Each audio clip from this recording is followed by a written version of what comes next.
नमस्कार, पुनः स्वागत है आप सबों का मेरी कक्षा हिंदी साहित्य और संवेदना में।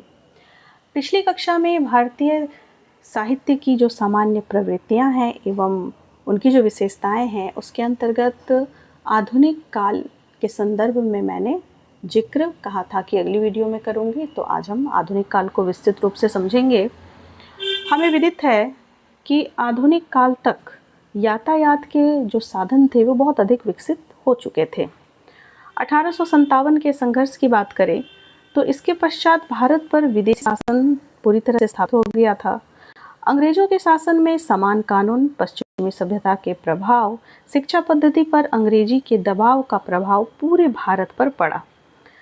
1858 से 1947 तक देश में पुनर्जागरण, राष्ट्रीय सांस्कृतिक भावना, रोमानी सौंदर्य और प्रगतिवादी चेतना साहित्य की ये चार प्रमुख प्रवृत्तियां मुख्य रूप से मिलती हैं। और ये प्रवृत्तियां मैंने पहले भी कहा कि सिर्फ हिंदी साहित्य पर ही नहीं वरन समस्त भारतीय भाषाओं के साहित्य में लक्षित होती हैं। हिंदी में देखा जाए तो भारतेंदु की भांति तमिल के रामलिंग स्वामिगल पुनरुत्थान के कवि हैं। उन्होंने सांस्कृतिक एकता और समन्वय पर बल दिया। सुब्रमण्यम भारती में राष्ट्रीय चेतना का उत्कर्ष मिलता है। वहीं तेलुगु में वीरेश तिलंगम ने पुनर्जागरण का कार्य किया है। कन्नड़ में भी कंठैया, गोविंद पै, वेंद्रे, शंकर भट्ट ने राष्ट्रीय काव्यधारा को आगे बढ़ाया।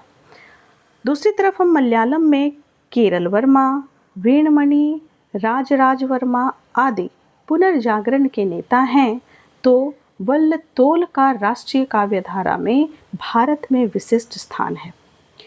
महाराष्ट्र की तरफ हम जाएं तो पुनर्जागरण काल में लोकमान्य तिलक, महादेव गोविंद रानाडे, गोपाल कृष्ण गोखले जैसे राष्ट्रवादी नेता थे जिनका प्रभाव साहित्य पर पड़ा। सावरकर राष्ट्रीय काव्यधारा के कवि ही नहीं बल्कि क्रांतिकारी भी थे। गुजरात में एक ओर स्वामी दयानंद थे तो दूसरी ओर महात्मा गांधी, जिनके सुधारों का प्रभाव पूरे भारत पर पड़ा। भारतेंदु के समकालीन नर्मद भारतेंदु के सहकर्मी भी थे। गांधी जी के प्रभाव स्वरूप जो गुजराती साहित्यकार आए उनमें के.एम. मुंशी, काका कालेलकर, नान्हा लाल, प्रोफेसर ठाकरे प्रमुख हैं।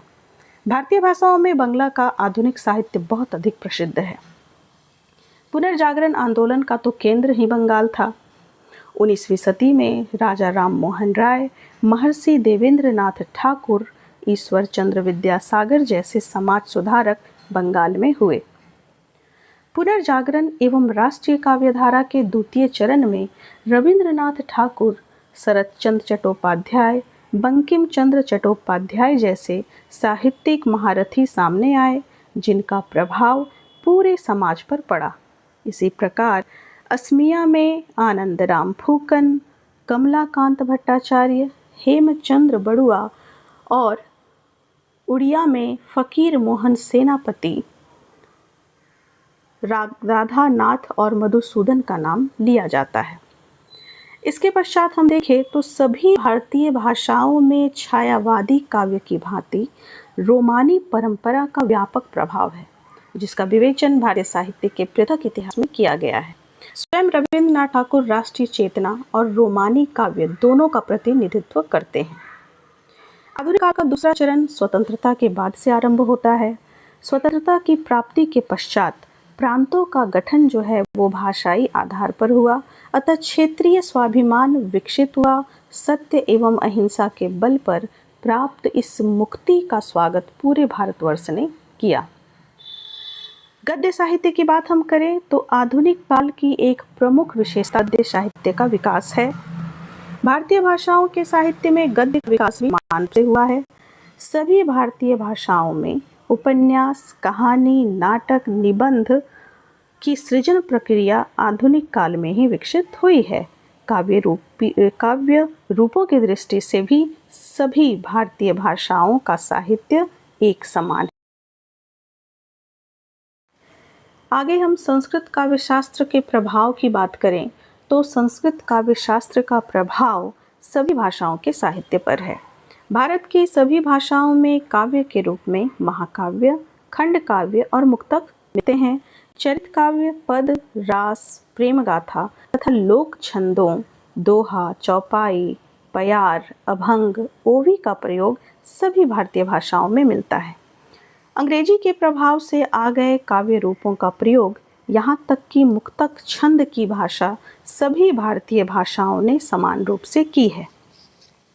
भारतीय साहित्य की मूलभूत एकता का आधार वे प्रारंभिक ग्रंथ हैं जिसका प्रभाव सभी भारतीय भाषाओं पर समान रूप से पड़ा है। ये दो ग्रंथ हैं, एक रामायण और दूसरा महाभारत। विभिन्न भाषाओं में रामायण की परंपरा कुछ इस प्रकार रही हैं। तमिल में हम देखें तो कंब रामायण की रचना हुई, तेलुगु रंगनाथ रामायण, भास्कर रामायण, कन्नड़ पंप रामायण, मलयालम अध्यात्म रामायण, मराठी रामकथा, बंगला कृत्तिवास रामायण, असमिया माधव कंदली कृत रामायण, उड़िया विलंका रामायण, बलराम दास कृत रामायण और हिंदी में तुलसी रामायण। महाभारत की परंपरा को हम देखें तो तेलुगु में नन्नय तिक्कन इत्यादि हैं, कन्नड़ में पंपकृत महाभारत, कुमार व्यासकृत महाभारत, मलयालम एजतुच्चन कृत महाभारत, मराठी में श्रीधर कृत पांडव प्रताप, बंगला में महाभारत के 30 अनुवाद हैं, काशीराम दासकृत महाभारत, उड़िया में सरला दासकृत महाभारत, पंजाबी कृष्ण लाल का अनुवाद, हिंदी सबल सिंह चौहान का पद्यानुवाद। इस प्रकार भागवत का अनुवाद सभी भाषाओं में समान रूप से उपलब्ध है। इसके अतिरिक्त नाट्य ध्वन्यालोक, काव्य प्रकाश, रस गंगाधर और साहित्य दर्पण के अनुवाद प्रायः समस्त भाषाओं में प्राप्त होते हैं।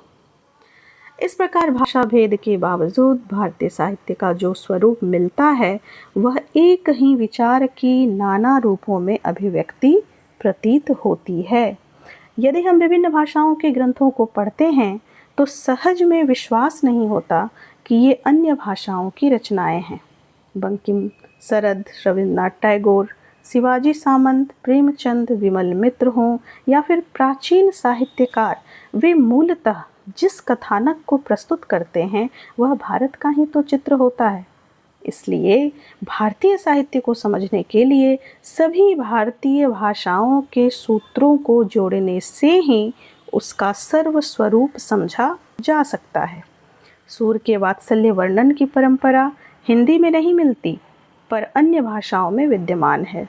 तुलसी ने कंबन का रामायण काशी में सुनकर प्रेरणा ली थी। इससे यह स्पष्ट है कि भारतीय साहित्य में निरंतर आदान प्रदान होता रहा है और समग्र भारतीय साहित्य को केंद्र में रखकर अनुसंधान करने से ही किसी विचारधारा का मूल का पता लगाया जा सकता है। तो आज के वीडियो में यहीं तक। उम्मीद है मुझे कि आपको समझ में आया होगा। धन्यवाद।